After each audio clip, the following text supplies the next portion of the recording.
Hello, how are you? We are on our way to a Lions Lounge. It's been a while. It's been a very long time, actually. I think Alex right at the Den in, March was the last time we done one.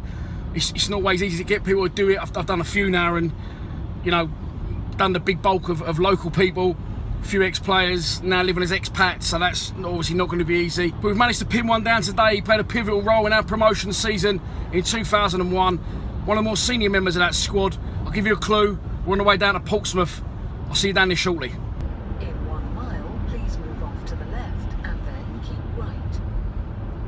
He's what I like to call a short impact legend. He was only with us 2 years, playing 69 games and scoring 26 goals with hat-tricks against Reading and Wigan. And today, I've come to Fareham in Hampshire to meet him. If you hadn't guessed already, Paul Moody, Lions Lounge.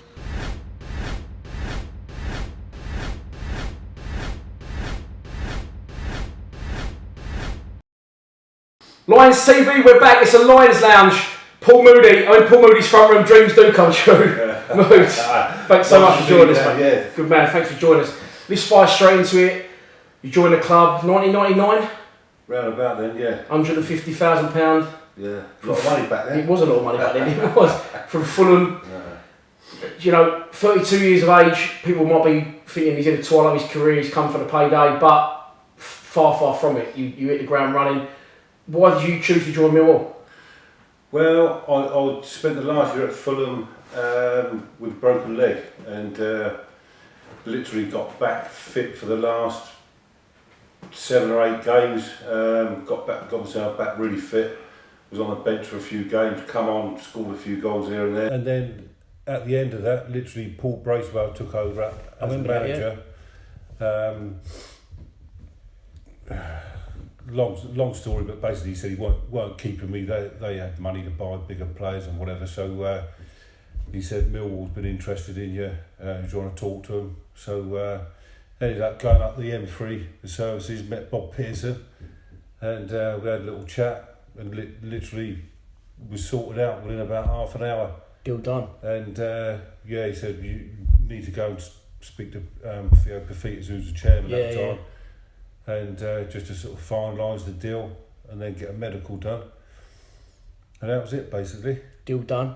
Came to Millwall. What was your first impressions of the club under Rhino and McCleary? Yeah, well, they were obviously legends at the club. For me, it was obviously Millwall's an interesting club for obvious reasons.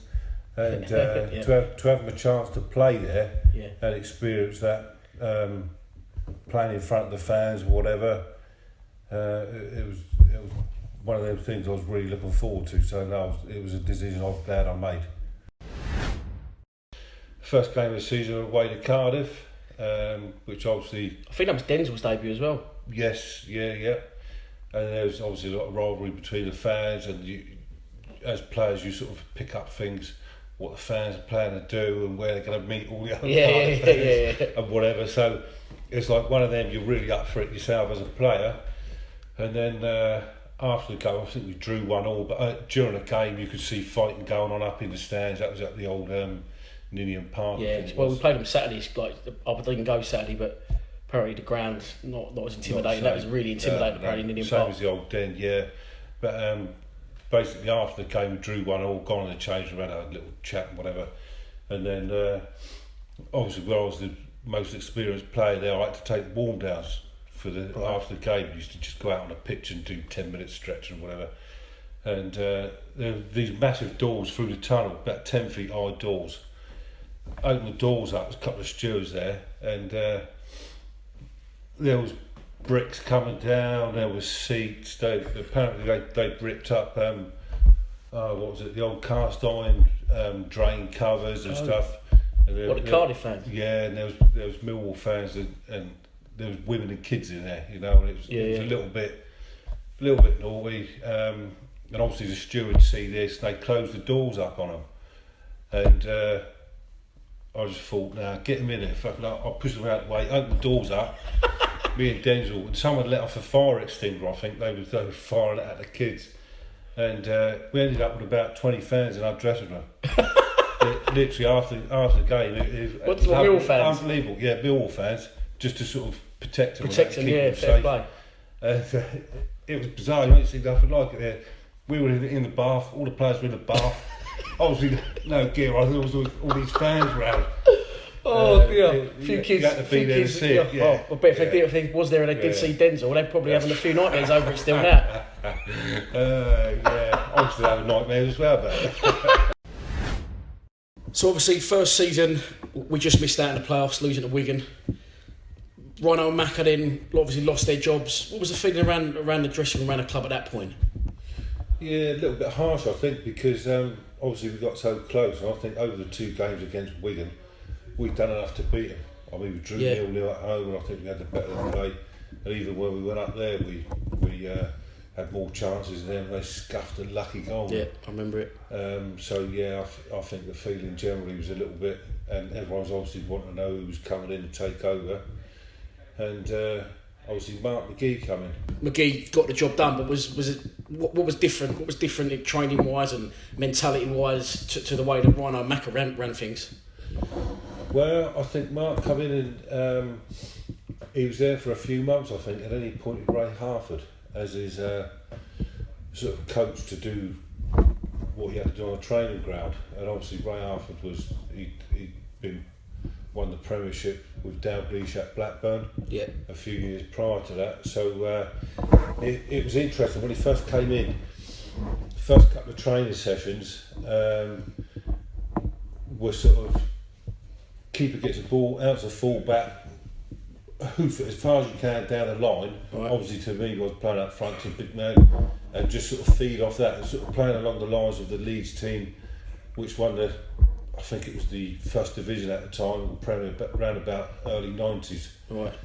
And he watched a lot of foreign football and he sort of concentrated on counter-attacking football, so it was like getting sort of your back four midfielders, you're solid as a defensive unit, and then as soon as you won the ball back, it was like bang, everyone would attack. Yeah.